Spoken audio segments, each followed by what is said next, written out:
Glad to be here. It's good to be in a place where it is okay to mix public faith and public service. My name is Johnny Simpson Jr. I am an ordained elder in the Texas Annual Conference of the United Methodist Church. I currently serve as senior pastor of St. Mary's United Methodist Church and Riverside United Methodist Church, both in Houston, Texas. I'm also at-large council member position 1 for city council in the city of Dickinson, Texas, just south of Houston, and most importantly, a 2025 fellow.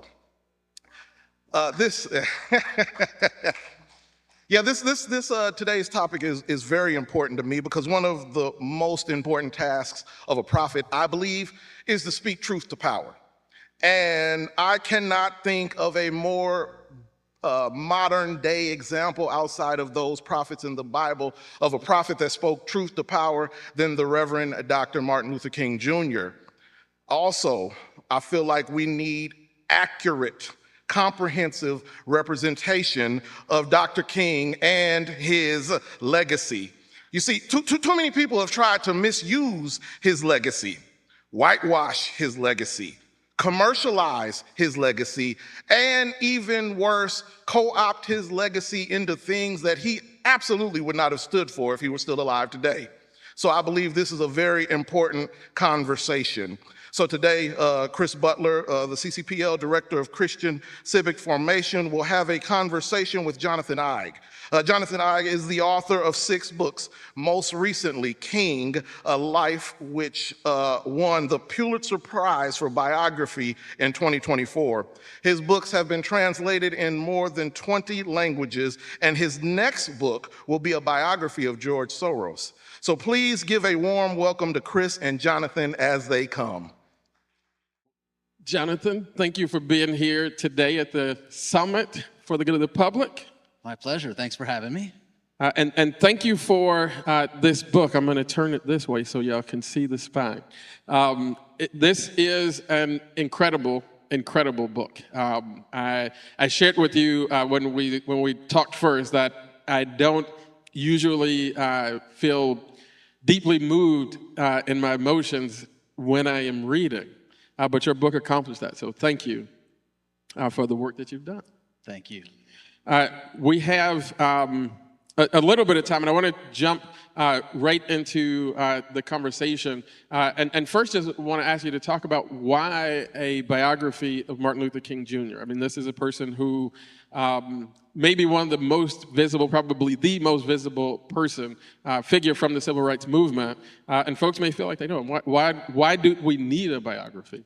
No, that's a great question, and that was the very first question I had to deal with. And this book came to me kind of organically. I sometimes like to think that this book chose me, because I was working on a biography of Muhammad Ali before this. I spent 5 years on the Ali book, and I was interviewing folks about the meetings between Ali and King. And they didn't always get along. Of course, you can imagine they disagreed about a lot of things. They agreed on Vietnam. They disagreed about mainstream civil rights movement for the most part. Ali was not a fan of integration. But I was interviewing folks who knew the two just to ask about their relationship. I was interviewing Harry Belafonte and John Lewis and Reverend Jesse Jackson and Andrew Young, and asking them about these meetings. And I just found myself, Dick Gregory too, was one of my favorite interviews. And I was asking them about their personalities, and I began to realize that these were folks who knew King intimately, and I did not. I knew him as Mr. I Have a Dream. I knew him as the federal holiday and the 30-foot monument, and that we needed to have a more intimate portrait. And when I mentioned this to folks like Harry Belafonte, he said, we need it desperately. We need a reset of King's image in this country, because we have watered down, as Johnny said, we have whitewashed his message. We have turned him into this very safe and comfortable figure and forgotten about his radicalism, forgotten about even his religion. You know, he's introduced as Dr. King more than he's introduced as Reverend King.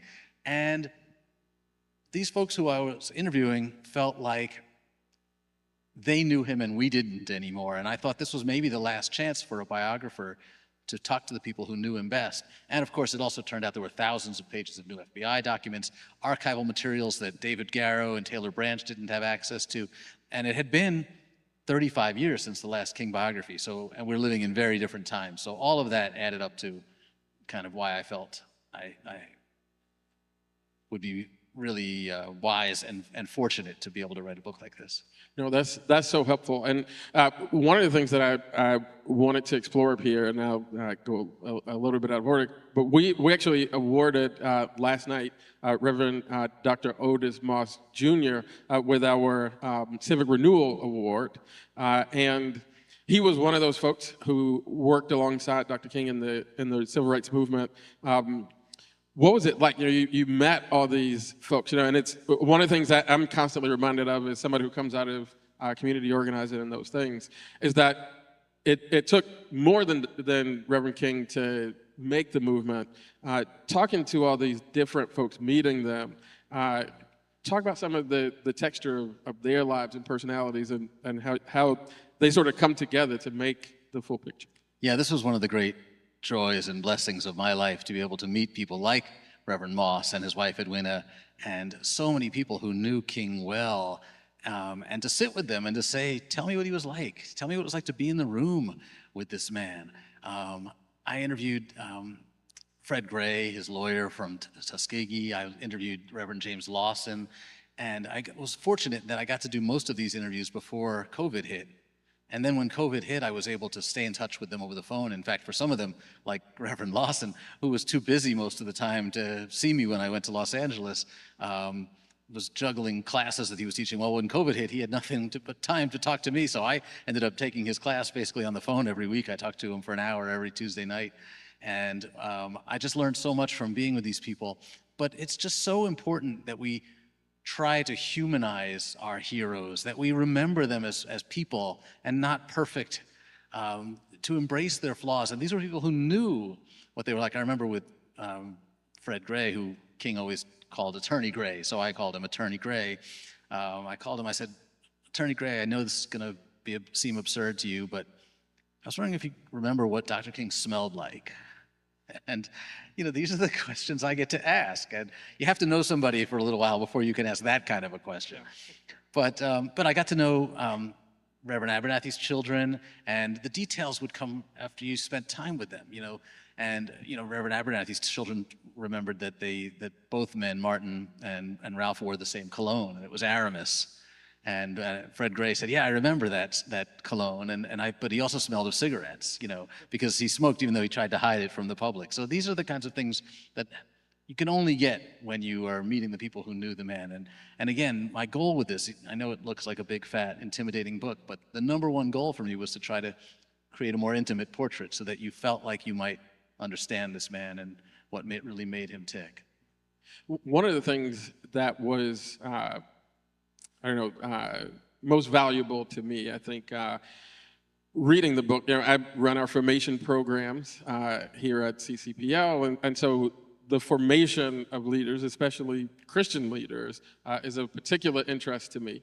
And one of the things that you pick up on early in the book is we often hear about Reverend Martin Luther King Sr. and different folks who contributed to Martin Luther King Jr.'s formation. But I see in your book this contribution of all these women, his mom, his grandma, his wife, who contribute significantly to the formation of the man and the leader. Can you talk about some of that, and did you intentionally bring that out? Yeah, absolutely.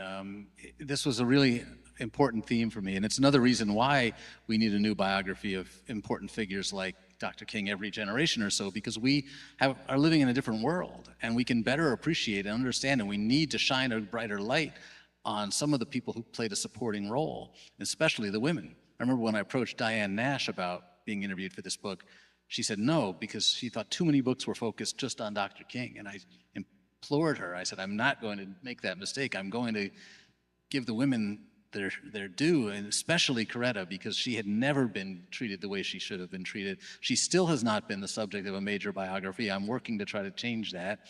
But I wanted this book to be the best biography of Coretta Scott King that you could get. And to your point about King's development as a leader and even as a faith leader, Coretta is essential to that story, essential. And too often we reduce her role to the woman who was taking care of the family so that he can do his work, and it is so much more than that. You know, when Martin met Coretta in Boston, he was studying at Boston University for his PhD, and she was a student in performance at the New England Conservatory of Music. King was dating a lot of women. He was always dating a lot of women. And in fact, I interviewed some of the women who he dated, and they would always tell the same story. They would say, well, when I met him on that first date, he was really short, but he had a car.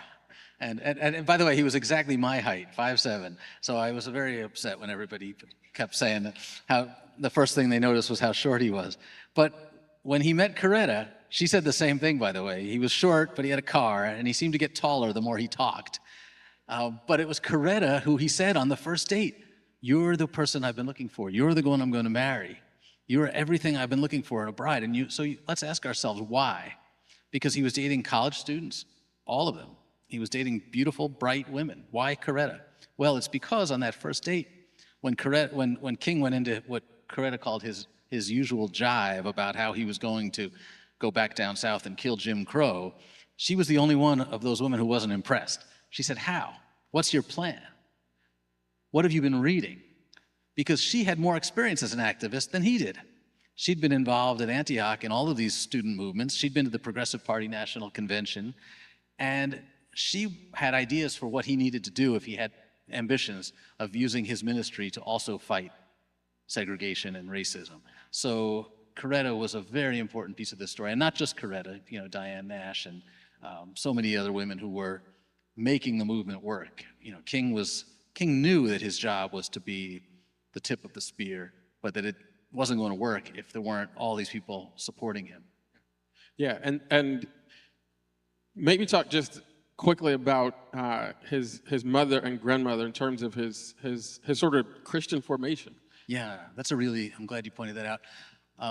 When I started writing the book, the first chapter, I began with a story that Daddy King, Martin Luther King Sr., told about riding with his father into town to sell cotton and being abused by the white man who owned their farm. They were sharecroppers. And I was very fortunate with this book to have this support network around me. I knew I couldn't do this book alone. I asked for help from scholars in the field, from King's friends. I asked Louis V. Baldwin, who's one of the great theologians who studied King's early influences and studied his Christian life in particular, if he would read this chapter for me. And he did. He marked it up with lots of red ink, and he called me and he said, "You know, I began my book with the same anecdote, and I've always regretted it. I've always wished that I had started with an anecdote that referred to King's grandmother instead of his grandfather, because King's grandmother in many ways was more important as his spiritual ancestor. She never lost faith, despite living through the same horrible conditions as a sharecropper in Stockbridge, Georgia. While her husband became violent and turned to alcohol, Delia never lost her faith and took her children to church every Sunday." Perhaps you could find an anecdote to begin your book that focuses on Delia rather than Jim King. And it was as if, you know, the clouds opened up and I saw the way. So I've thought it was so important to highlight these women in King's life, even though King remained fairly sexist throughout his own life and never really appreciated even Coretta's importance to the movement and never gave her the chance to shine that she deserved. The women were a huge influence on him, and I wanted to make that an important part of the book. Yeah, no, and that, we've alluded a few times to some of the sort of weaknesses and frailties of the human who was Martin Luther King Jr. And for me personally, and I think for a lot of folks who have been fans or students and even sometimes descendants a little bit, right? Like, one of the folks, I've taken organizing training from Bob Moses and sat with James Bevel in Chicago and Reverend Jackson. And so when we were anticipating, thinking about FBI files coming out and those types of things, you sort of hold your breath. Maybe the thing I appreciated the most in the book is how you dealt with these human frailties. We meet the sort of penchant for plagiarism, the extramarital activity, different things. But I felt like you treated those things with fairness. You didn't shy away from them, but you did not try to use them to diminish the leader, but more to humanize the man. Can you talk about some of the decisions you made, the way that you decided to approach it, and do you feel like it came across the way that you wanted to? Thank you. That's a great question, and I appreciate it. Context is everything, and I felt like readers weren't going to trust me if I glossed over those flaws. And they would perhaps come to appreciate King more when they saw him as human, as frail, as having feelings of doubt and feelings of frustration and failing from time to time.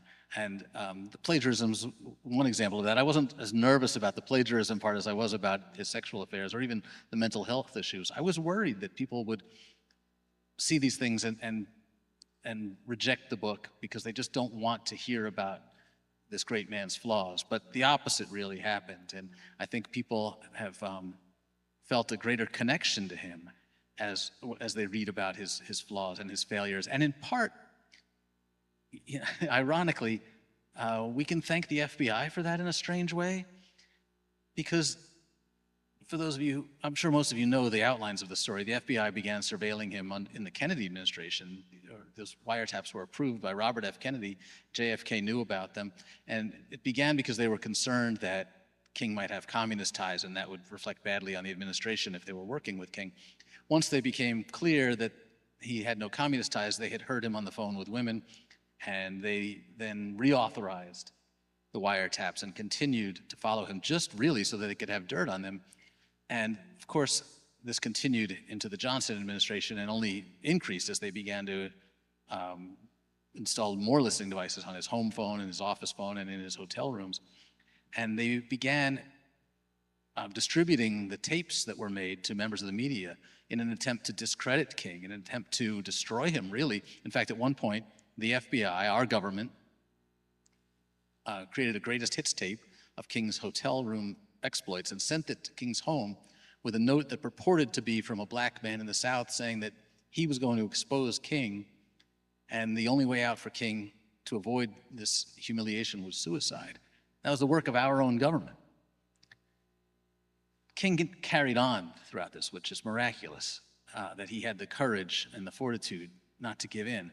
But one of the bitter ironies of these surveillance tapes is that we can hear his phone calls and we can read the transcripts of his private conversations, and we can understand how he's struggling. We can understand how he's feeling depressed. Remember, this was a man who attempted suicide twice as a teenager. He was hospitalized throughout his life for what he called exhaustion, but Coretta described as depression. And by the mid-60s, by 1966, this public campaign against King is really having an impact. The media is turning against him. 2/3 of all Americans in a Gallup survey say they disapprove of Martin Luther King. And he's only becoming more radical in this time. He's only taking on bigger and bigger causes because he believes that this opportunity he's been given, this larger pulpit, is one that he has to embrace, that it would be hypocritical not to. And yet, we can read his conversations, the transcripts, and see how he's suffering. And there's one conversation that I still get goosebumps thinking about. It was after his speech at Riverside Church on April 3rd, 1967, exactly a year before his assassination. And he summarized his entire life's work and his philosophy, and he talked about his faith. He talked about how his belief in God made it impossible for him not to stand up, not to take these controversial positions, that he had to speak out against the war in Vietnam, because how could he criticize violence in Los Angeles and Detroit without pointing out that the greatest purveyor of violence on earth was the US government in Vietnam right now? And after this speech, which is, to me, it may be my favorite of all his speeches, he gets a phone call the next day from one of his best friends and closest advisor, someone he's known for 12 years. And his friend says, that was a terrible speech. That's really going to hurt us. It's going to hurt our fundraising. It's going to hurt our access to the White House. I really wish you would just focus on voting rights and civil rights. And King has to say to one of his best friends, don't you know who I am at this point? We know exactly what he said because the FBI was recording the call. He said, what I said in that speech may have been politically unwise, but it was not morally unwise. In private,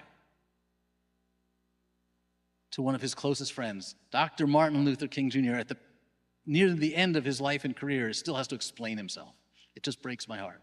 Yeah, it reminds me of Jesus. In the Gospels, we see Jesus saying to his disciples, have you been with me so long, and still you don't know who I am?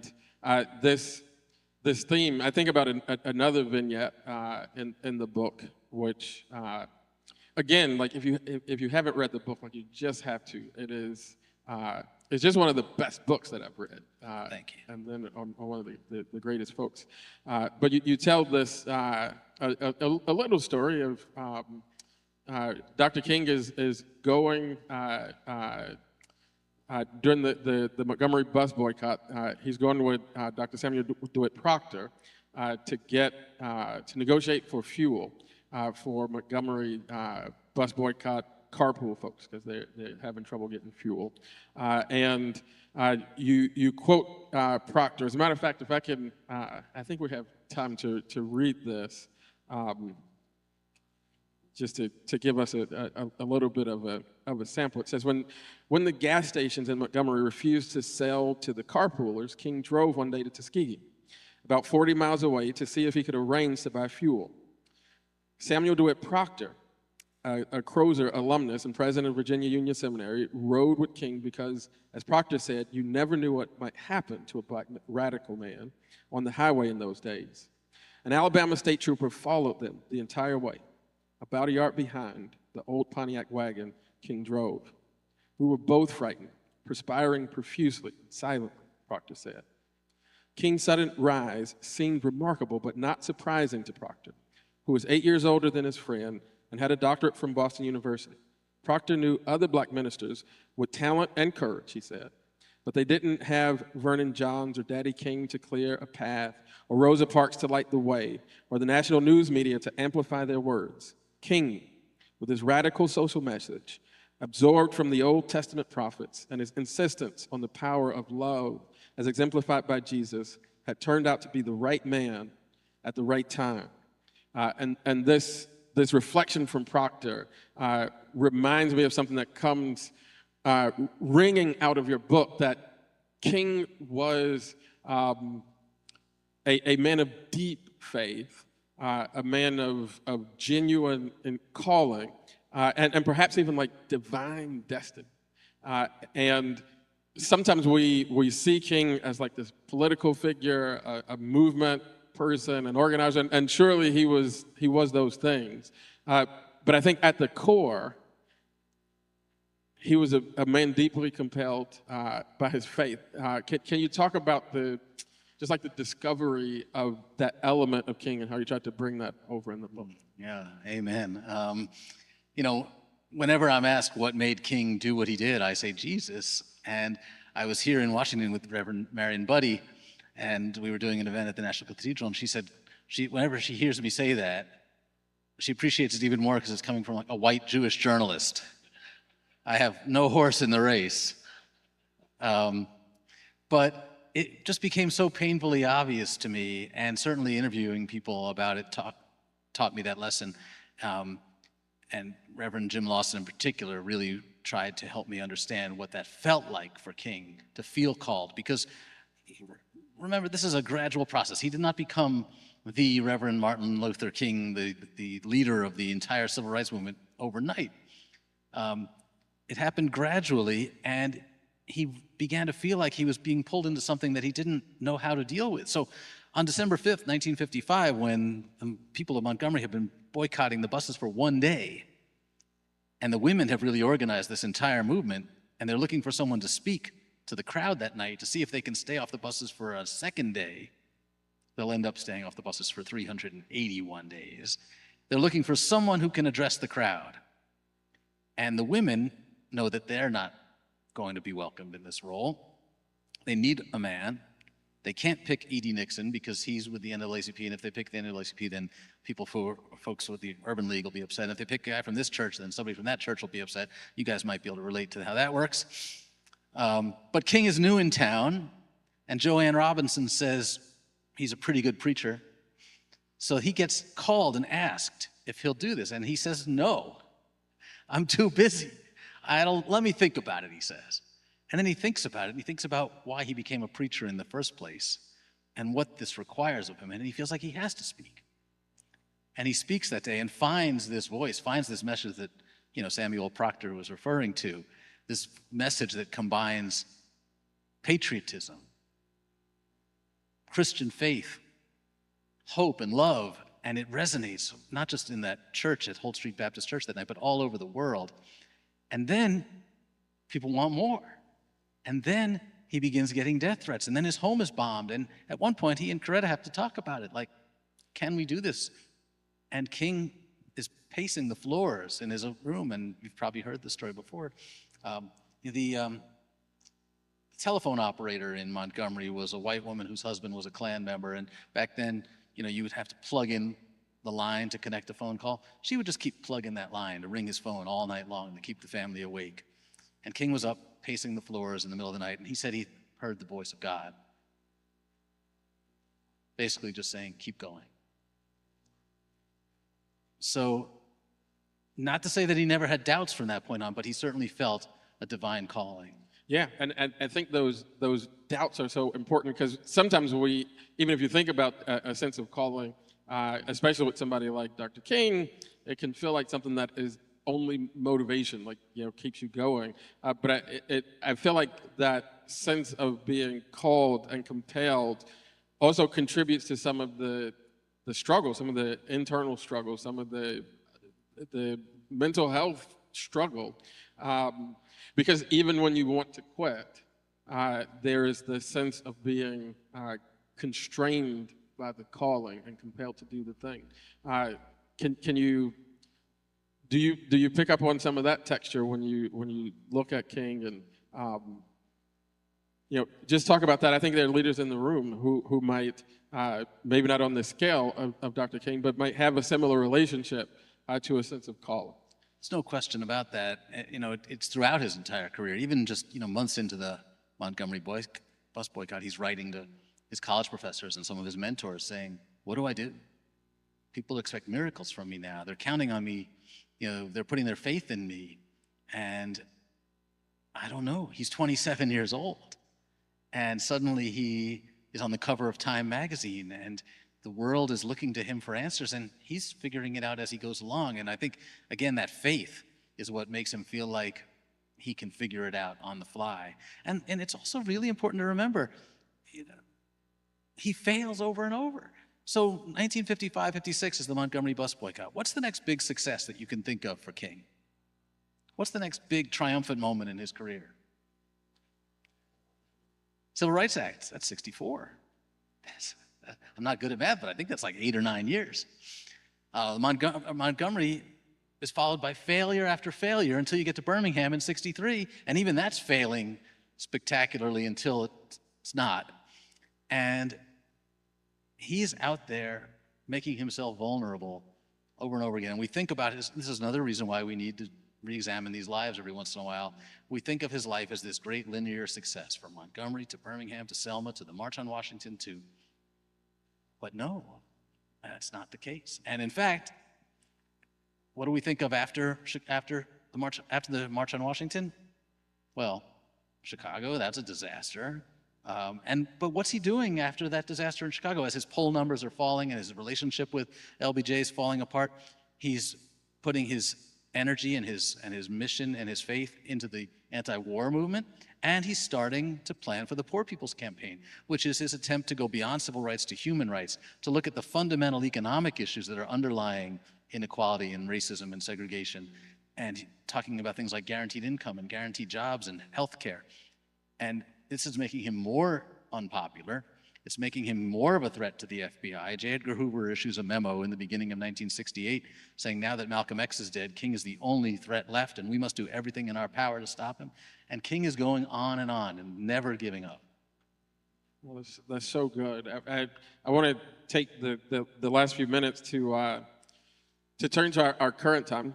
You wrote an essay in the New York Times back in May where you began to speak into our current moment. You were particularly analyzing the famous letter from Birmingham jail, but beginning to say some things to our current moment, to folks who want to act, want to lead. We had John Kasich here earlier. He was exhorting us to lead. And you were sort of speaking from your learnings from Dr. King to those who might want to act in this time. Can you talk a little bit about what you think Dr. King would want to say to us in our current moment? Well, I think the point of that essay was to make the most obvious observation I think possible, and that is people don't want to hate. People don't want to be driven and motivated and led by this spiteful sense of anger that divides us. We want to be people who love each other, and that was the heart of King's message. And it's so easy to forget that. And it's so easy now to write it off as naive. Love? Come on. How can we talk about love in these bitterly divided times? But I think one of the things I learned from talking to folks like John Lewis and Jesse Jackson is that those times were pretty bitterly divided too, and there was a lot of anger and fear of retaliation.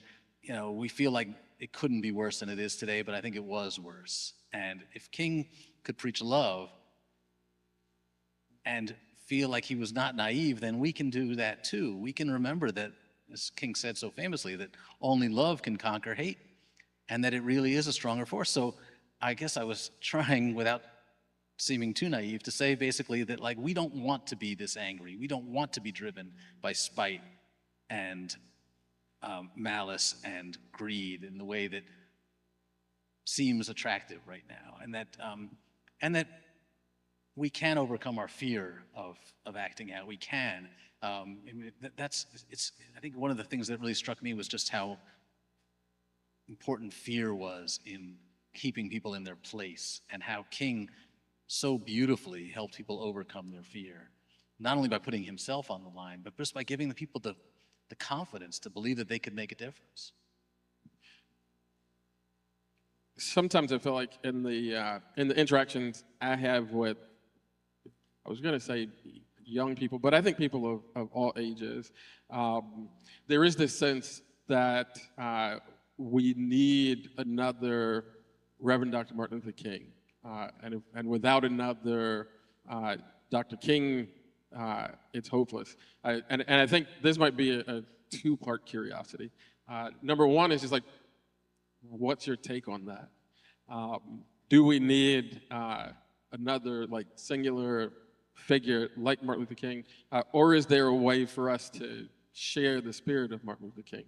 And however you feel about that, the second part is, what is that spirit of Martin Luther King that we either need in a person or need to figure out how to embody as a community? Yeah, I don't think we can count on one person, and I don't think we need one person.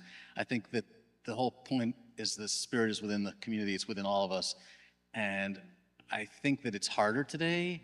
It's harder to hear one voice or to see one example and to emulate that, but I don't think that it means that we're lost. I think when we see the response of the community today, when we see people coming together in rallies, when we see the peaceful, loving, sort of fun and whimsical and almost ridiculous protests that we had on Sunday, that gives me a lot of hope that there is still that spirit of community and togetherness, and that does make a difference. I do think that when we overcome our fear of speaking out by believing that we're in this together, that we can accomplish the same thing.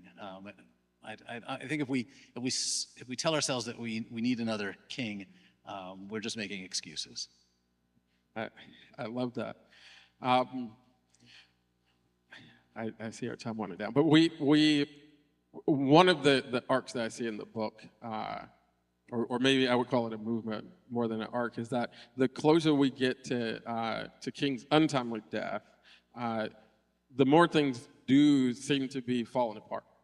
People are already losing that sort of faith in that power of love, nonviolent resistance, kind of the unity and togetherness of humankind, all these things that he believed so deeply.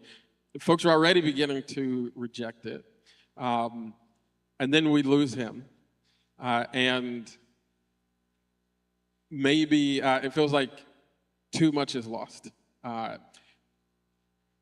But one of the things that I think emerges, at least for me from the book, from your writing New York Times, is that there might be something to regain. There might be an ability to regain that sort of hopefulness and belief. And it does feel naive. Talk to us about the texture of the times that you recapture for us really well in MLK, and if you can, in a minute and a half, just compare maybe some of the finer details to what we have going on right now. Like, tell us why it's not as bad today as it was then, or at least not worse. All right, in a minute and 20 seconds. I'll leave you with a story along those lines that I think illustrates why we shouldn't lose hope. Because King, as I mentioned, was down to something like 33% approval rating. And he's getting flack from all sides, from the government, of course, for his opposition to the Vietnam War, but even from younger black activists, in particular, Black Power movement, Stokely Carmichael. But in 1966, King and Stokely Carmichael go down to Mississippi together. And King had always kind of avoided Mississippi because even for him, it was scary. But here he is marching through Mississippi with Stokely Carmichael. And James Meredith has just been shot. They're trying to complete his march. And Stokely Carmichael and King are spending hours and hours together. And Stokely Carmichael is debating him and arguing with him and trying to convince him to start saying Black Power. You're going to love it. Wait till you see the reaction that people have to Black Power. And King is saying, well, I just don't think it sounds like my brand, really. You know, it sounds a little violent. It's connoting violence, even if it doesn't have the, power. Just, well, try it. But Stokely Carmichael comes away so impressed, not only by King's ability to listen and to engage and to absorb what he's trying to say, but also by the reaction to the audience. Like, as much as a rise Stokely Carmichael is getting from the crowd when he talks about Black Power, he sees the way people relate to King, and he sees the way King talks to people and listens to them and cares about them. King had this habit, by the way, it's one of my favorite little details. I'm always looking for the physical details. When somebody would talk to him, or even when they would argue with him, when they would debate with him, the first thing he would do is he would put a hand on their shoulder and he would say, yes. Yes. It was always affirming. And Stokely Carmichael was so moved by this. And you'll notice, though, that in the weeks after the march through Mississippi, King starts saying black instead of Negro a lot more. His vocabulary changes. He starts talking about power of the community. He starts talking about economic power. He won't put the two words right next to each other, but he is listening and learning. So I think even as he's growing frustrated, even as he sees the country and even the black community moving away from him, he is learning and absorbing, and he's talking to people he disagrees with. And I think if there's a message that I like to take with me today when it feels like we can't talk to each other as well, if King could find a way to continue to listen at the height of his powers, to still want to learn, to engage with people who disagreed with him, well, that's a great place for us to start. That's so good. Well, we could have this conversation for a much longer time, but we don't have any more time. So will you help me thank Jonathan Ike for this time today and for the book? Thank you so much. Thanks.